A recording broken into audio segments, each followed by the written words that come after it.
Shalom, shalom. First and foremost, I would like to give all praise, honor, glory unto Yahawah, by Sham, Yahawashi, by Sham, Qadash. Double honors to the elders and apostles of great Muslim and taught us this truth. Peace and blessings to the hopefully elect, the 144 men pushing this truth in wholehearted sincerity across the four winds. It's the Yahawah back with another lesson.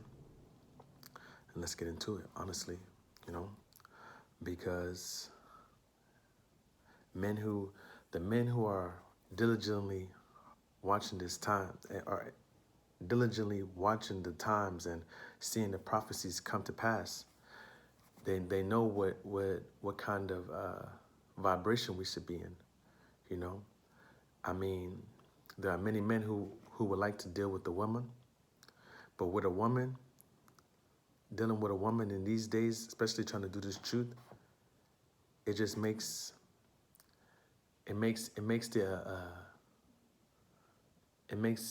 Satan's accessibility unto you a lot easier.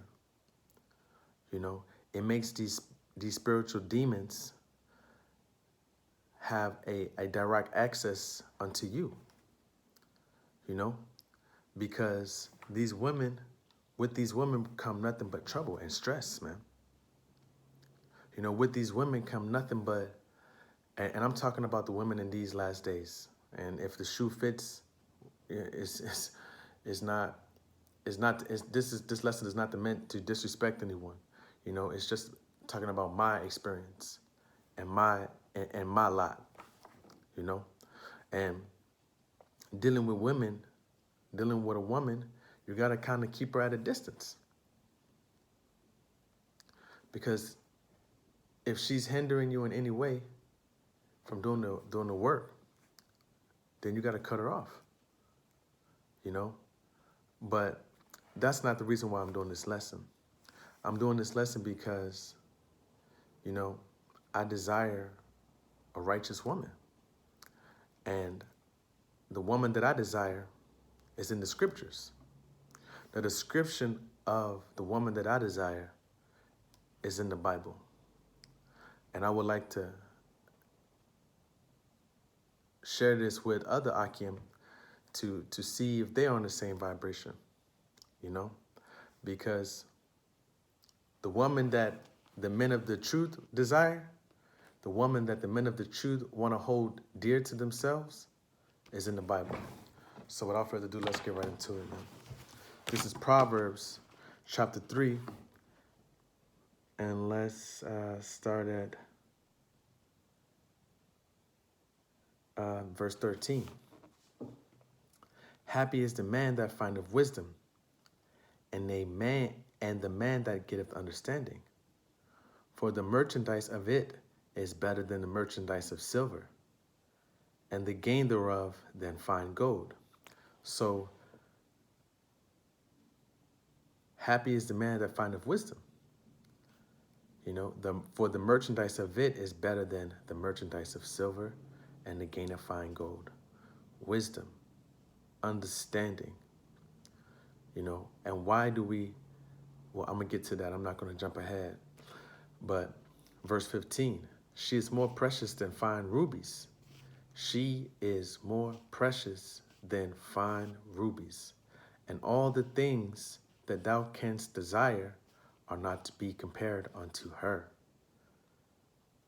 Let's read 15 again. She is more precious than rubies, and all the things that thou can desire. So when you sit and you meditate on everything that you can desire, as a righteous man, you desire some of the things that you meditate on that you would like to have in the kingdom, are some pretty grand things. There are the things that the men of the Lord want and desire in these last days, or the men of the Lord was desiring in these days,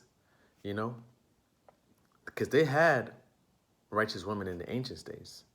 They had women who were in order. So wisdom was more precious is more precious than a woman, because she herself is a woman, and how do you Can you just deal with a woman like any which way? Can you, for better words, let me break it down like this.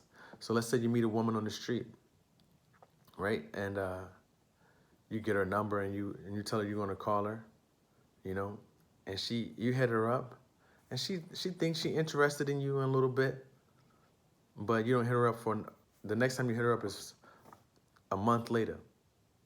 She's gonna think something is going on. She's gonna think you got something else. So what is she gonna do? She's gonna distance herself. She's gonna give her attention to someone else. If you want that woman, you gotta give her attention.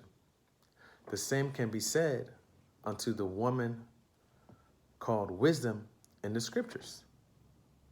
Let's keep reading. Verse 16, length of days is in her right hand, and in her left hand riches and honor. Length of days in her right hand, and in her left hand riches and honor. Riches and honor. What kind of woman in these days can give you that? What kind of woman in these days would give you that? Nothing, not one. There isn't nothing to be compared unto this woman right here. Verse 17, her ways are ways of pleasantness, and all her paths are peace. When you're dealing with a woman in these last days, especially a woman that's truly wicked, there are no pleasant paths with her. You know, here and there. Verse 18, she is a tree of life unto them that lay hold upon her, and happy is everyone that retaineth her. Happy is everyone that lay hold upon her, understanding. Why? Because we understand what we are in, what we are getting, what we have to do to please the Most High, what we have to do to get out of these captivities. Out of this captivity. Well, not out of the captivity, but to gain salvation, because only way we're going to get out of this captivity is when Yahawashi returns. You know, but in this time right now, we have been given a chance to seek our riches and our honor, as opposed to seeking the women on this earth right now who really are going to be saved through the elect, man. You know, and a lot of these women don't even deserve to be saved, don't even deserve to get salvation, man. Just like a lot of 2/3 of Israel don't either. I mean, when you look at the state of the women in these days, and the mentality is Esau has truly perverted the mind of the woman. So I would suggest that the men of the Lord shift their direction from the women of this world and put the woman in this scripture, in these scriptures, in their headlights, man. Focus on wisdom, and you're going to receive everything else. Okay? Let's go to Wisdom of Solomon.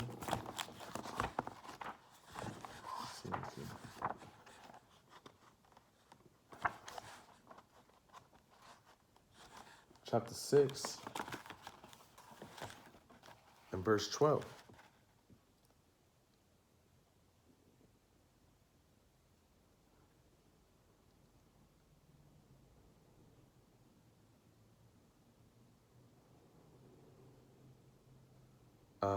Let's start at verse 11. Salakia.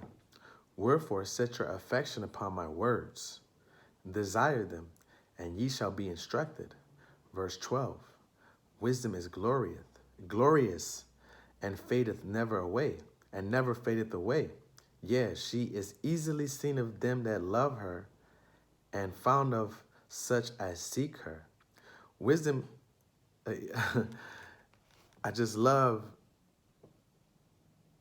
that I have the understanding to actually seek wisdom and not foolishness. The wisdom of this world is fucking nothing. All of the shit that you learn in this society is a lie. There's nothing truthful in it. They may tell they'll tell you a bunch of lies, man. That the sun is so such and such and such and far away, and that the moon reflects the light of the sun. You know, the earth is flat. You know, there is no God. We evolved from primates, or there was a big bang. You know, there lived 325 million years ago dinosaurs. You know, they just tell lies, man. They say that they don't know what these objects are that are flying in the air, man. They don't know. It's just blasphemy. It's all lies. So the pursuit of this wisdom is what we need to focus our attention on. Let's read it again. Let's start at verse 12. Wisdom of Solomon, chapter 6 and verse 12. Wisdom is glorious and never fadeth away. Yeah, she is easily found of them that love her, and found of such as seek her. Verse 13. She preventeth them that desire her, and maketh herself known unto them. Verse 14. Whoso seeketh her early shall have no great travail, for he shall find her sitting at his doors. You see? You go after wisdom, and she's gonna come on to you. You seek her diligently in these scriptures. You go and find out what words mean that you don't understand. You diligently go through these scriptures, you know, and you make lessons. You know, you talk to the Akim, you know, and wisdom is gonna find you. You know, they often say, when you're not looking for something, then you find it. That's the complete opposite with the wisdom. When you're looking for wisdom, you're going to find it. But you got to look for it wholeheartedly and ask for Yahawah's help and understanding and spirituality and eyes and ears to see and understand and hear these words. His words. Verse 15. To think think therefore upon her is perfection of wisdom, and whoso watcheth for her shall quickly be without care. For she goeth about seeking such as are worthy of her, showeth herself favorably unto them in the ways, and meeteth them in every thought. Let's read that last part again. Start at 15. To think, therefore, upon her is perfection of wisdom. Okay? So to study and meditate onto her is the perfection of wisdom. Because you're gonna start to see how when you read certain scriptures, you have an understanding from other scriptures that you've read. And you have an understanding of how the Lord speaks in parables. And you can read certain scriptures and get understandings, you know. Through that precept, I gain understanding.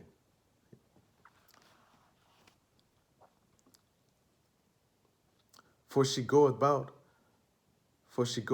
seeking such as are worthy of her. You know, she don't want just any dude that's not seeking her. She wants somebody that's diligently going to follow her. That want to give her attention. Women want attention.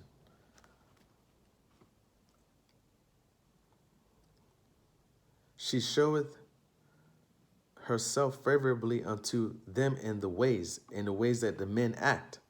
She favorably shows herself because you're going to start to act accordingly to wisdom. You're going to start to act accordingly to these precepts. You're going to start to carry yourself in a different manner in your ways, and meeteth them in every thought. And every thought that you have is going to be with wisdom, man.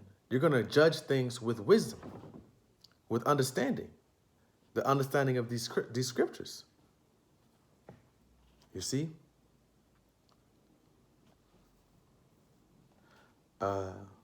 Verse 17.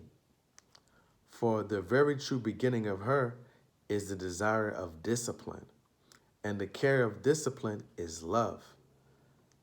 You see? So in order to seek her, you have to have discipline. You have to have discipline in yourself, because then you become knowledgeable of the laws, and you have to keep them. You have to strive to keep them. You have to strive to remember and understand them, and to profess them amongst these heathen, to proclaim them amongst Israel.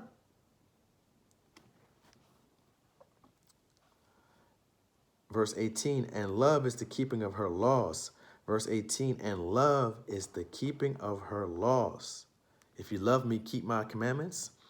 And the giving heed unto her laws is the assurance of incorruption.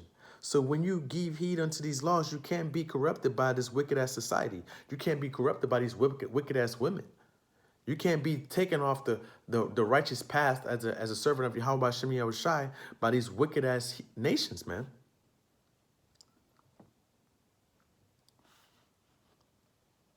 And verse 19, and incorruption maketh us near unto the Most High. Verse 20, therefore desire wisdom. Verse 20, therefore the desire of wisdom bringeth to a kingdom. This is the woman that I want. The woman that's going to give me a kingdom. A woman that's going to give me riches and length of days. Not a woman that's going to drive me crazy and just have stupid arguments for nothing. Just because she want to fight. Or to want to keep these wicked ass customs, even though they know that they're lies.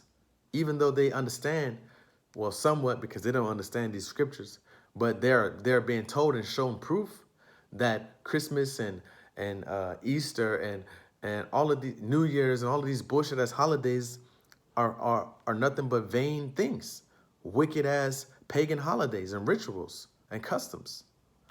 But they don't give a shit about that, man. So the desire of this woman is who we need to be desiring, man. This is Wisdom of Solomon, chapter 8 and verse 1.